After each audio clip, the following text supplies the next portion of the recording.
What's going on, guys, and welcome to today's video. And no, we aren't actually racing on ice like the title says, but it's kind of like we're racing on ice because it is like 27 degrees out. But this is our last Wichita region autocross event, and this is actually our enduro cross event. And it's basically just like autocross, but instead of just a single lap and pulling off the track, you are making 3 consecutive laps on the track. So it's kind of like a road course, or as close of a road course as we're gonna get out here on the autocross track or area. So we are going to get the Mini off the trailer here and see if the heated seats and heated steering wheel kill power and reduce power for speed or not. But yeah, we're gonna see how well these hard plastic tires do. If you guys aren't aware, performance or autocross or track day tires do not love the cold. So 27 degrees is about the least ideal temperature for, you know, any sort of competitive driving. So it's going to be extremely loose out there for at least the first run or the first lap until we maybe get a little bit of heat in the tires. So yeah, we're gonna see if I can keep the back of this car planted, which seems to be my issue even when it's warm outside. So the cold is just going to exaggerate that. So let's jump in the car. I'll show you guys what mode I've been running this in for the last couple of events. And then, like I said, we'll strap the camera on the car and hopefully go quick around the track. All right, guys, so what I've been using for autocross here is obviously our sport mode. And then I have been turning the regenerative braking down to the low mode. That helps the electric motor not get as hot as quickly. Obviously today that's not going to be a big deal, but it also gives the car a lot more of a normal deceleration feeling when you let off the throttle pedal and you actually have to use the brakes versus the one pedal driving. Now, last but not least, I have been holding the traction control button down for about 5 seconds. And that turns the dynamic stability control completely off. Also, it turns the traction control off. So we've got everything off in sport mode with regenerative braking on the low position. So I'm gonna hopefully get warmed up in here and yeah, we will get this thing. I'll put the camera on the front. We'll kind of move it around like I did previously, and we'll see if we can't go quick. All right, guys, so a little commentary here over my first run, and you can at least make out the course here. You know, first lap, first run, feeling good. Tires obviously cold, but honestly, it wasn't feeling that bad. We've got a little crossover here, and again, we are just working through the course. We've got a slalom here, and we are getting ready to run through a turnaround. And again, car feels great, car feels normal, no weird issues so far. Just, you know, need the driver behind the wheel to be able to push the pedal down and steer the wheel. And again, everything feels great.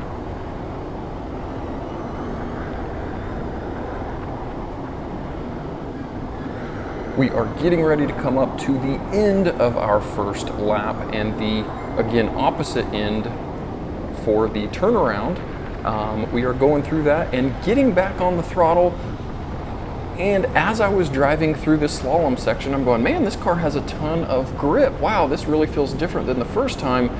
And then I blatantly remembered that, yeah, it's not extra grip. We have a lack of power. I glanced over at the power, available power gauge on the left side of the cluster and noticed it was sitting around 50%. So this whole run after the first lap, I am between 50 and 30% of available power. I basically have my foot flat on the throttle the whole way through and just steering the car. I, you know my run is wasted at this point, but I just continue through the course and, you know, try to figure out what's going on in this next one. So I'm going to end this clip here since, again, I am not moving very quickly. So we will jump to the camera looking at the gauge cluster here next. All right, guys, so here's that view looking at the gauge cluster. Now, this is the second run, so the car does have a little bit more heat in the battery, a little bit more heat in the motor, but what we're looking at, or what my point of this camera view was, is to look at that left side of the instrument cluster, that little bar graph that makes a C shape, and that needle is kind of where the current power output is, and the yellow bar graph is the available power output. Obviously on the right side of the instrument cluster we have the battery available, which is of course 100%. So as we're cutting through the course here, we are going to, after about our first lap and a half or 2 laps here on the second run, we will notice that starts dropping.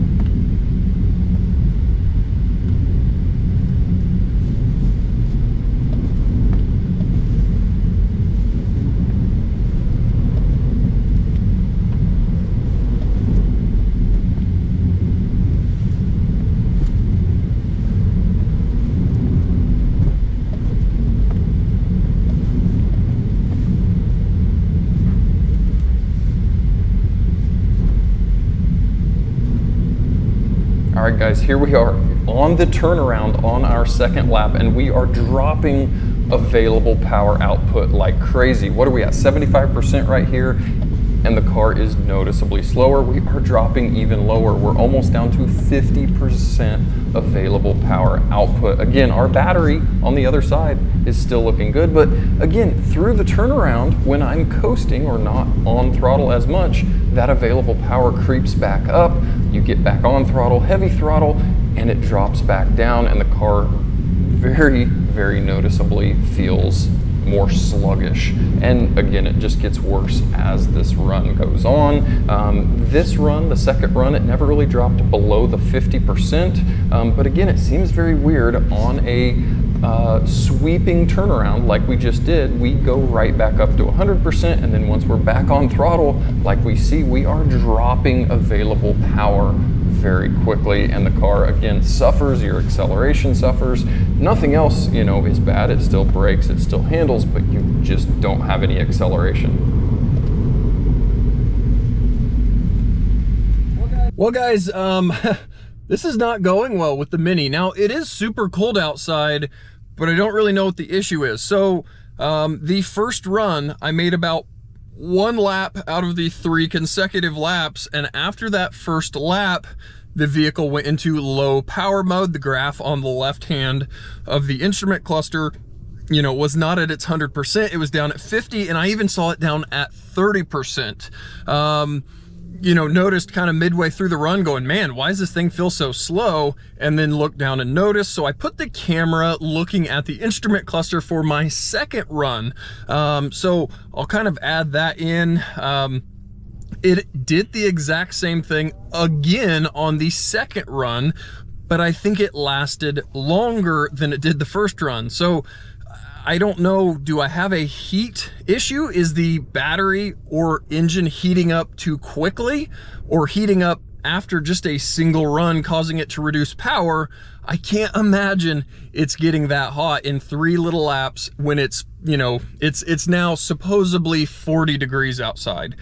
I can't imagine that we are over temping the engine or the battery in 3 piddly runs, or not even 3 runs. In a lap and a half, we are overheating and reducing power. So do you think it is too cold and it's reducing available power? I don't really know, because the first lap, I always have 100% of power. So man, I don't know, but this isn't working. It is way low powered. Yeah, so could you ever track day a Mini? No, you couldn't, because it doesn't have any power. It is way reduced. You know, after a run or a lap on a full-size circuit, you're gonna be reducing power. So I thought about opening the hood to let it cool off more, but if it's slightly better the second run, then maybe the third run will be our best one yet with keeping engine temp. I have no idea, guys, but I'll throw you guys back on the car. We'll make one more run and figure out what is hopefully going on here.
Well guys, the mini ice racing or the cold enduro cross racing, it didn't go well.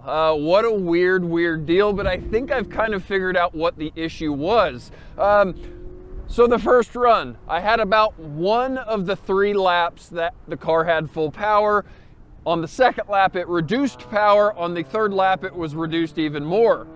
The second run of 3 laps, I had about 2 laps worth of full power. So, you know, it was slowly getting better. And then on our third run, I believe I had full power for all 3 laps. As I was going through the finish gates, I did notice it was a few down, so maybe 80% power as I was pulling through the finish gates.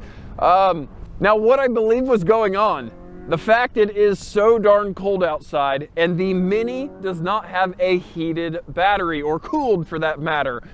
I think the battery was so cold from it being trailered here, sitting outside, you know, in 20-degree weather this morning, that the battery was, you know, the battery temp sensors were so cold that, you know, me all of a sudden demanding a bunch of power, a bunch of draw from the battery was, you know, the battery or the vehicle was reducing the available power output, trying to preserve not hurting the battery pack, which is what it should be doing, what it's supposed to be doing. Now, most or a lot of electric cars will have coolant being looped through the battery. What that does is help to heat or help to cool the battery. If it's too hot, too cold, they can run coolant through it.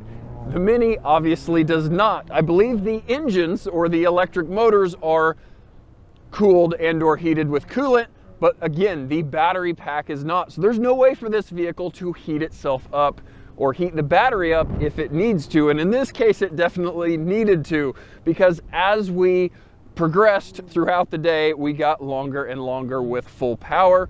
And the only way it was heating itself up was the battery draw or the current draw from that battery. Anytime you're using electricity, it is going to be gaining heat or temperature, and as it was gaining temperature, it was allowing us to run longer and longer. Now, what could I have done to make this a better process right off the start? I probably should have had the cabin heater, the heated seats, the heated steering wheel, everything on that I could have, you know, turned on to help draw power from the battery. And what that would have done is slowly got some temperature into the battery. Now, no, not anywhere close to how much the electric motor pulls or draws when you are, you know, flooring it, getting on the throttle, but anything would have been better than nothing. So I think that's our issue. If you're going to be driving your Mini or your electric Mini aggressively when it's cold out, you're going to want to make sure that battery is up to temp. Otherwise, you're going to be very disappointed very quickly, just like I was. So no, it didn't break anything. Nothing, you know, is wrong with the car. It's working like it's supposed to, but the fact is it just can't heat the battery since it does not have a coolant loop or a heater system for that battery, and that kind of screwed me.